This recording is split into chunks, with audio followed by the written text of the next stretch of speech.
This video is brought to you in association with Fast and Loose, the Formula 1 post show by AMP.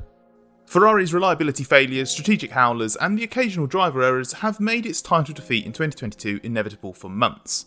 So nothing's really changed now that Max Verstappen has formally wrapped up the championship and Red Bull's poised to clinch the constructors' crown as well. But Ferrari's not able to immediately commit this wasted season to memory. In an exclusive interview with the race, Charles Leclerc has made it very clear that the end of the 2022 season could be very important to Ferrari's hopes of learning its lessons for 2023.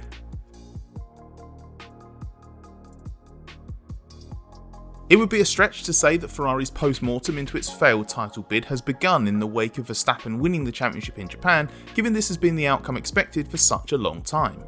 Ferrari has known for months that its shortcomings have doomed a season that started so promisingly back in March. Maybe that took the sting out of Verstappen finally wrapping up the title, but it doesn't change the fact that Ferrari had a car capable of fighting for the championship this year, and yet Leclerc's title bid barely made it past spring. Speaking exclusively to us in a recent interview, Leclerc joked that the title fight felt quite short when we asked how he felt he'd handled leading a Ferrari championship bid for the first time. He summed it up quite nicely. It started very well, then suffered interference from various sources. In his words, race after race after race after race. Leclerc says that Ferrari couldn't get a grip on its season, and by the time things were steadier, which was basically not until after the summer break, Red Bull was simply stronger.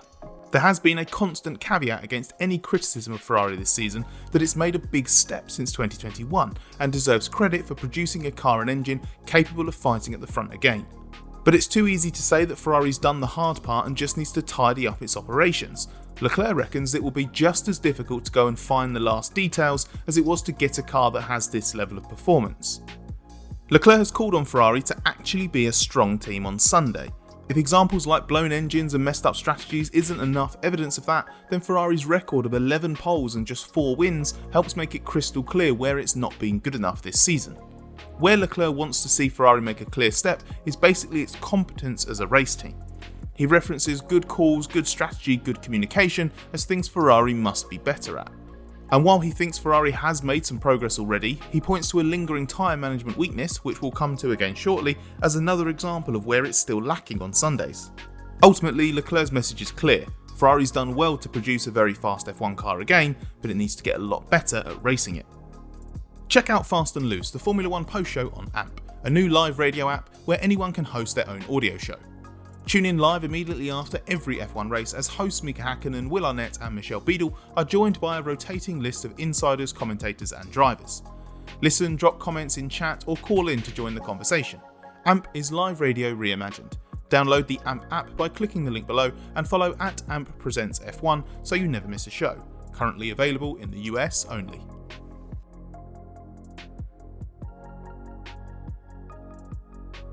Winning the title completed an astonishing turnaround for Verstappen since the third race of the season in Australia.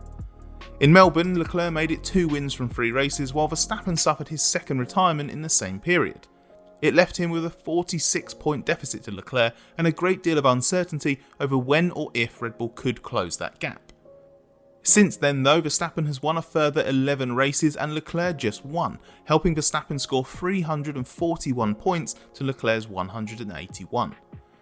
That includes a run of 6 wins in 7 races that culminated in Verstappen clinching the title with 4 races to go and started back in France in July. While there are many moments of the season that produce significant point swings, it's the French Grand Prix that both Verstappen and Leclerc cite as their moment of realisation about where the 2022 title was heading. Leclerc had led Verstappen at Paul Ricard but spun into the barrier shortly after Verstappen made his first pit stop, and the DNF for the Ferrari driver meant Verstappen's points lead ballooned from 38 to 63. That's the moment Verstappen says he knew for sure he had Leclerc beat and was going to be champion again.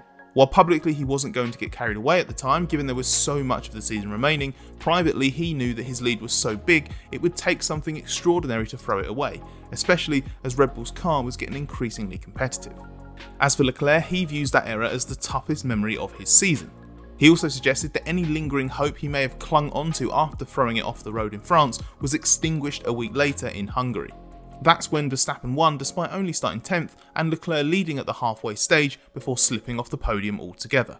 The points gap, the Red Bull's emerging performance advantage in races, and the fact Ferrari knew it had more engine-related grid penalties to come meant Leclerc knew his title ambitions were all but mathematically over.